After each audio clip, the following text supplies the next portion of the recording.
Okay. I'm here today with Bill and Maureen Gasco, who are CSA members from Worcester. And will this be your third or your fourth year?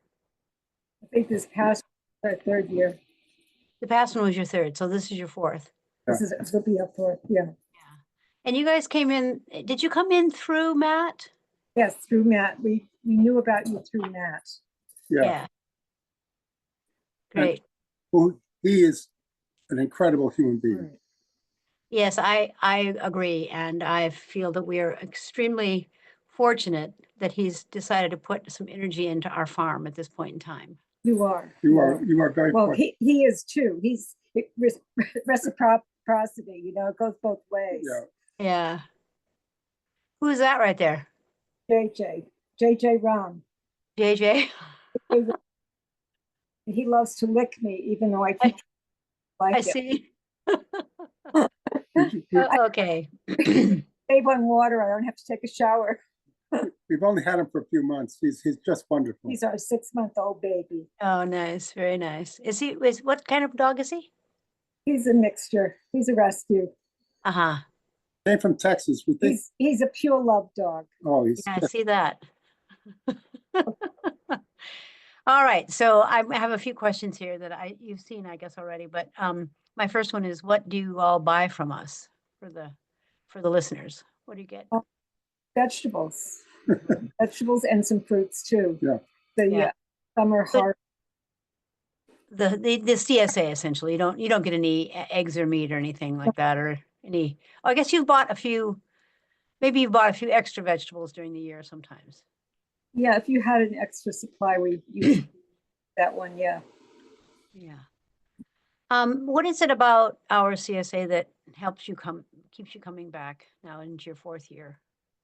Oh, It's just incredible. It's everything you'd want in a CSA. I mean, literally, it's everything you want. First, you have wonderful people that have started it and really have a mission to create this special piece of land and grow organically, pure organically. The taste of the vegetables, recently we've been buying a few things here and there, and I taste it and I think, this is so tasteless. And I think it's become more tasteless as I've tasted your vegetables, right.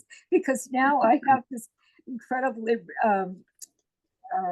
high expectation about it. It just falls very short. And we always buy organic, so it's not the fact. Yeah, right, exactly. But we're trying to buy the best vegetables. It's organic, but not tasty. Yeah. Yeah. Well, I'm sorry about that you can't get it all year round, but I'm glad that you notice a difference anyway. So. Oh, you do need a break here and there. Do you have any sense about how our CSA might be different from other CSAs? Have you ever been involved in another one or have any understanding of? Actually, we were involved in one before we came to you. We were involved in. Well, there were two of them. One didn't last very long. It was only for a summer. We didn't get very much stuff. It was terrible. And it was the wrong things. No, anyway, it didn't work for us. And then we did have another CSA, it's actually not too far from you. But theirs wasn't purely organic. Yeah. They grew it with that intention, but it really didn't follow through on that. No. Mm-hmm. So and I think the selection wasn't really what met our needs at the time. Right. So, and we probably would have gone for them another year, but then came Matt and talked to us, and once he told us about you guys, it said, mm-hmm. We're going to try them out. And he brings it home to you also, right? Yes, and that's an extra bonus. Yes. Right. He comes over in his bare feet and his shorts, Just like he came off the farm. Although he doesn't ever go barefoot on the farm. Maybe this year I'll get him to take off his shoes. He doesn't. Well, I'll have to talk to him about that. I didn't realize he walked around barefoot other places. So most of us are barefoot here, but I'll have to check in with him on that. Maybe that's why he's trying it out. So Is there any problem for you? A lot of times people are concerned about joining CSAs or oftentimes quit CSAs because they aren't getting exactly the choice they want. They get what's in the bag and they have to make do with it. And how have you dealt with that issue? Well, I mean, there are weeks when we don't really particularly love the variety, although there's always something we can eat, Yeah. always something we can eat. Always. And with those things that we don't, well, we try a new recipe, or we have family that we share it with as Yeah. well, Or neighbor. that are more kale people than we are. Or more kale people? Is kale the issue or is there other things? Kale is, I keep trying to like it. I really do. It's just like beets. I keep trying to like beets. And I love It doesn't beets. work. Yeah, well, that's good. I'm glad one of you loves the beets because we had a huge number of wonderful beets this year. Yeah, Yeah. I love beets. Um, I process them, put them in a little vinegar and olive oil, and they're just fantastic. Yeah, that's great. Do you guys ever have a smoothie or anything like that in the morning? Do you ever We do don't. that kind of thing? We're- Because one of the things that I started doing this year, and I mean, we always have had some sort of a drink where we put a lot of different herbs in it, and now we're putting seaweed in it because we got so much seaweed. But because we had so many beets this year, we made all that beet puree, and we put that in there. But the other thing that I had read, particularly about collards, is they're extremely good for the folate, not folic acid, but folate. And that's a, a real important thing for our ability to digest and make use of our food. And so I got this idea that I would cook and, preserve the collards and also the kale. And we're getting to kale too, set in such a way that blanch it, bring the water to the boil, blanch it for a couple minutes, and then take it out and then run it through a food processor so it becomes a puree. And then I freeze those in little pint containers. And then every morning we have a couple scoops of either kale or collard puree in this drink that also has the beet puree in it. It also has, right now we have kelp in it too, besides all these other things. So it's a good way. I just got really excited about the idea of having those particular two superfoods. I mean, kale, collards, same family, very close, and beets are really superfoods, good for your, digestion and good for your blood pressure and your blood itself and all those things too. So just a little thought for maybe how you could use it next year is to do that kind of thing and have a special drink every morning, but just a thought. For us, what we have for breakfast, we have 18 different items. Your daughter was really kind of pushed us into sort of high fiber kind of stuff. Yeah, yeah. So we're really into all kinds of fiber and fruits and nuts and berries and that sort of thing. So Yeah. have a huge breakfast of that. Okay. But what you're suggesting might be very interesting for us for lunch or for dinner. Yeah. Yeah. No, you could do that. Or even if you're hungry at 3 o'clock and need a snack, then, it's a kind of a pick me up. But after I read, it was the beets particularly, but that I read, they're just a long list of things that they do for your heart and for your liver and for your digestive system and your cleansing, all that stuff. It's like, wow, I think I should eat those every day. So we've been doing that and feeling great about it too. So just a thought. But it's a good way to get rid of those greens sometimes when they become overwhelming. It's just, puree them and have them in a drink. I'll file that one. What's that? File that one. Okay. How important to you is our focus on soil fertility and carbon sequestration and, diversity of crops and species and all that kind of stuff? How important is that to you as consumers? It's extremely important from my perspective. Mine too. Can you talk a little more about that? Well, we are getting a little older. As all of us are getting a little older every day. I'm going to be 85 in June. Well, congratulations. You look really good. Well, she's been pretty good for me. Okay. But the thing for us is that, the planet right now is in big trouble. Mm-hmm. And the sensitivity towards the earth. I grew up on a farm We had 7,000 chickens and 60 cows, and big farm, and worked my tail off for 16 years on that thing. And so I'm close to the earth. I know the earth. I know what it's like. After the Second World War, they tried to introduce chemicals to my parents and my uncles, and they refused them. They did. That's fantastic. How did they know to refuse them? My mother said, "This is awful. We're not using these chemicals on our soil." Yeah. Okay. They may have done it for one field for one summer. Okay. And my mother said, "Done. We're not doing this." My mother was very smart. Okay. Yeah. So, That's remarkable. this is 1946, 1948. Yeah. Yeah. But I distinctly remember what had happened. So we had, all these cows and all these chickens. So chicken manure, you have to be somewhat careful about putting on the soil because it's can be a little toxic. A little hot. Yeah. Yeah. But it spread cow manure all over the fields, and we would basically preserve the chicken manure until it was ready, and then put it on. So Right. I have some history with what you're trying to do, Yeah. what you are doing. Okay. Yeah. And you're doing it in more of an extreme level than I would have ever conceived of. Uh-huh. I feel that this is saving the planet in terms of being able to feed people, okay, without polluting the soil. And Yeah. And polluting the people too, right? absolutely. And Yeah. the soil in the central part of this United States, because of all the chemicals they're putting on it, they've killed all the mycotoxins, all the microorganisms in the soil. Yeah. Those will take decades to come back. It's not like you can just get them back, okay? So it will be, unfortunately, a lot of people aren't aware of this and don't realize that this is short-lived. You do those things and You don't care. they don't, it's totally money, and they don't realize it's gonna bankrupt them at the same time. Yeah. Yeah. Did you have anything to add to that, Maureen? No, I mean, I don't know a lot about what you're doing, but I know that you have such a mission to be caregivers for the earth.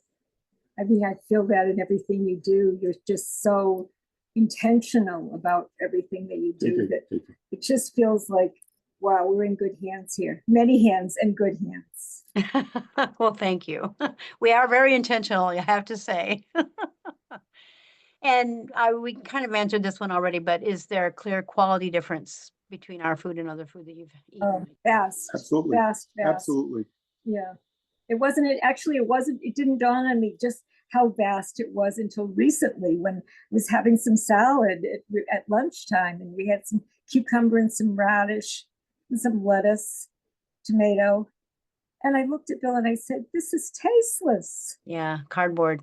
No. Yeah. Not paying good money for it. It's all organic. We're very careful about that. But it didn't have any taste. It's like, oh, I was longing for your radishes. Yeah. They have a spark to them. And your cucumbers that are so amazing. Well, pretty soon we're going to have, when it warms up a little bit, I think some of the things that we have in the hoop house are going to be coming back. And I will, I'll tell Matt to take some home to you guys. When we'll start having, I think by March 1st or so, we'll probably have a few fresh vegetables from the hoop house. So we'll send them on, but it might be some kale too. So you'll see, but we'll have lettuce too. So. It was especially true of the radishes. The radishes had absolutely no taste compared to the spark that's in the radishes that you provide. Yeah. I was just writing about them, and I don't know if you've noticed, but I'm starting to write about each week. I write about some of the vegetables that we provide, and I was just researching on radishes and how incredibly good they are for your digestive system. They just wake up your digestive system, and send everything. Everything gets started in a really strong way when you eat radishes. So we're going to plant 5 successions of radishes this year, so that we'll have more. We'll have them for longer periods of time, because once they start, we can probably harvest each succession for maybe 3 weeks or so. So hopefully there'll be more radishes this year. Yeah. They were good last year, weren't they? Oh, they were very good. Wonderful. They were Very. wonderful. Yeah, we had our best, I think our best radish year yet last year. It was really, they were very good. Super, Well, super. actually, I think the volume we had last year was fantastic. I mean, you had a lot of A lot of lettuce. A lot of Oh, lettuce. wonderful We lettuce. love lettuce. Okay. Good, good. Um, I mean, everything we love. Everything was wonderful. Yeah. And- I think the lettuce was particularly, and we had some 2-pound heads this last year, bigger Oh. than I've ever seen them before. And I think it was because of the kelp that we kind of fell into that was delivered here, our Right. 14 tons. And so we just were spreading it all over everything. And I think it just really kicked the lettuce into another place. Yeah, it was super deluxe. Good, that's good. I'm glad you like it. I like it too. It's one of my most favorite things. Julie, I think I'm getting I know I'm not getting your newsletter, so I don't. You know, it comes in on Monday mornings at 6, right? Oh, no, I didn't. Yeah, that's when it comes in. So check then. It might, and, you know, I'll check and see if you're on the list, which you may not be, because I know I have at least one other email for you guys, if not two. But Yeah, I think last year you just used his, but then I felt left out, so I wanted mine included. yeah, no worries, no worries. I'll make sure. Yeah, it comes in at 6 a.m. on Monday morning, and if you're not getting it, check your spam before you first check your spam and anything else, and then if you still aren't getting it, let me know. We'll try to troubleshoot it. Yeah. That's good. Thank you. Anything else that you would like to share we're part of this, what we're doing this for is to promote the CSA and get more folks to join. So anything you would like to share to the audience who might be watching this? It's good value. It's excellent value for what you get. I mean, the quality and the quantity are superb, and its value is so good. Great, Yeah. great. They don't hesitate, because it's a wonderful experience. Not Yeah. only are the vegetables and all wonderful, but you're dealing with wonderful people. Right. It's just, they're just salt of the earth with such good hearts and open minds. I just think we really fell into something really a gift. No, it's our tribe. Great. Well, thank you. Thank you. I feel like you're our tribe also. Well, good. It's nice to talk to you guys today. Yes, you Yeah. too, Ellen. And I'll send some things home with Matt as soon as they come up in the hoop house. Okay. Did you hear what I just said? What? I said, thanks so much, Ellen. Oh, Ellen. Yeah. Well, it's not the first time people mixed Ellen and me up, so no worries. We love her too. It's a very similar energy. Yeah. Feel it. It Yeah. is. Yeah. Yeah. That's interesting. You said Yeah, that. I know. Yeah. I just Well, we're related. Can I give you a little advertisement for Ellen? Sure. Go ahead. So we've been on a cleanse. Oh, you were on the January cleanse with her? Yeah. That's right. And plus we follow her. She's supporting Maureen with some. Did you guys do her gut biome stuff too, or just the nutrition? Did She's that having too. trouble with her I skin. have problems with my But in November, I went to my cardiologist, and I had my blood work done. So I knew I was going to do some of these things with changing my diet a little bit with Ellen. So I asked him, can I have another blood work done in January? He said, oh yeah, sure. So listen to this. I cut my lipids in half. So LDL, HDL has gotten higher. My triglycerides cut in half. Mm-hmm. I mean, they were high normal before. Now they're still normal, but they're fantastic for someone who's this age. Mm-hmm. And it's because of food. It's because of the quality of food and the quantity of food and the type of food that you eat that essentially creates good health. Great. Well, that's to conclude with the ad. It's Ellen's Nutritional Counseling. I think that's Ellen's Nutritional Counseling. Ellen Kittredge. You can find her online, and she does a lot of good stuff. She does. She's great. We love her. Yeah. All right. Good. Well, thank you so much. Talk to you later. Yeah. Bye. Bye.